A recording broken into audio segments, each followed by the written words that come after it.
Ang ating for rent na Akiva Esmio, cabin approved, yan, luggage type, folding po, okay, fully reclined, lightweight stroller, around 6 kg po siya to 6.5. Ayan, already wash na po ito every time na nire-rent po ito at binabalik sa amin, binawash po namin to make it sure na safe, malinis at maayos po at mabagong gagamitin ng aming mga renters. Okay? So, ito po yung details po niya one by one. So, ito yung kanyang canopy. Ayan, leather siya. Okay? Pag-fold. Ayan, para makita nyo yung details. Ayan. Okay? And then, ganyan po siya kapag nakaupo. 5 harness, safe na safe ang baby po ninyo. Wala po siyang putol. Ayan. Kompleto po yan. Nandyan din yung kanyang harness pad. Ayan. Okay, front handle. Ayan. Naka-leather na rin po siya. Okay, so press nyo po dito left and right kapag lalagay nyo si baby. Oh, wait lang. Ayan. Okay, lalagay nyo si baby. Sorry, at gusto daw magpalagay nito Okay. isa. So, ayan. Meron tayong model dito. Turning 3 years old. 11 kg. Ayan. Okay. So, kung ang baby po ninyo is 3 years old, 11 kg yan, kasyang-kasya. Okay? So, approximately, ang kaya ng weight ng ganitong stroller is up to 15 to 18 kg. Ayan. Okay? Para at least, easy to maneuver pa po siya kapag ka po ginamit nyo po. Ayan. Especially kung sakaling maladaan po kayo sa rough road, medyo rough road, hindi kayo mahihirapan masyadong i-maneuver. Yun yung importante po sa kanya. Hindi namin sinasagad ng weight ng around 20 pataas. Okay? Meron po kaming stroller para po doon. And then, next natin, itong kanyang leg rest, adjustable siya. So, angat nyo lang siyang ganyan para pag nakahiga si baby, mas mahaba siya. Okay? So, ayan, higa natin. Higa. Ayan.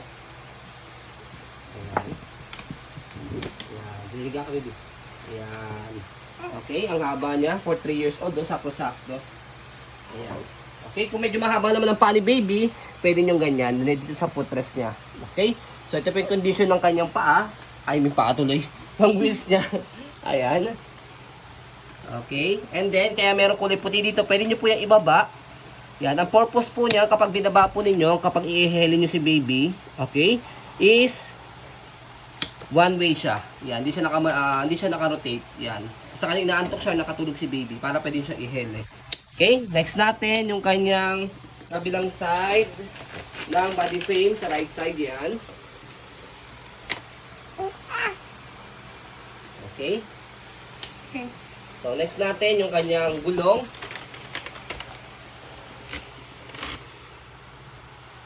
Ayan. Okay. And then, stopper. Ayan. Aray, sakit. Tapak lang dito. Ayan. Stop. And then, tapak sa kabila. Go. So, meron din siyang basket. Sa pag-adjust po sa kanya for fully reclined, tanggalin lang po ito. Ayan. And then, ito. Next natin. Press nyo po yan and then pull down. Yan, para maiga. Okay? So, next natin, kabilang side ng body frame. Yeah. Ayan. Oh, yeah. Step ka. Ayan. So, next natin yung kanyang handle din. May leather siya. Ayan. Okay? So, wag nyo na po tanggalin po yung mga leather na po ito. Ayan. Okay?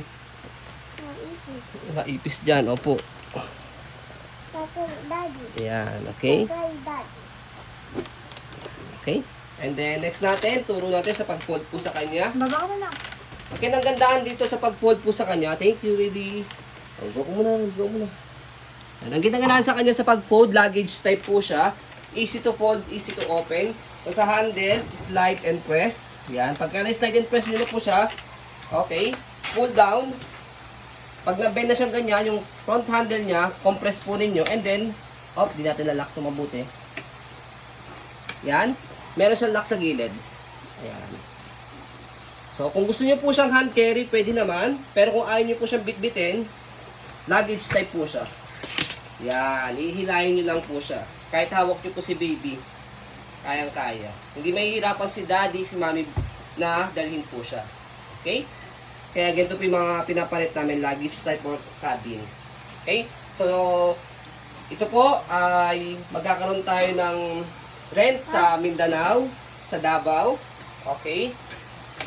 So, as of now, ito po ang available natin for 24 stroller sa Davao. Okay, sa pag-open po sa kanya, ayan, tanggalin lang po yung lock dito sa gilid. And then, open lang. Ganoon lang siya kadali. Ayan. So, ayan po, as you can see, very details po kami sa ayan pong pag-video. Okay? Para at isa lang po ninyo, pag dumating po sa inyo yung item, okay na okay po sa inyo. Okay na okay po yung condition ng stroller. Okay, wala po siyang faded, wala po siyang discoloration. So, ayun po, maraming salamat. Have a nice day and God bless po. Babi ko muna. Bye-bye. Bye-bye.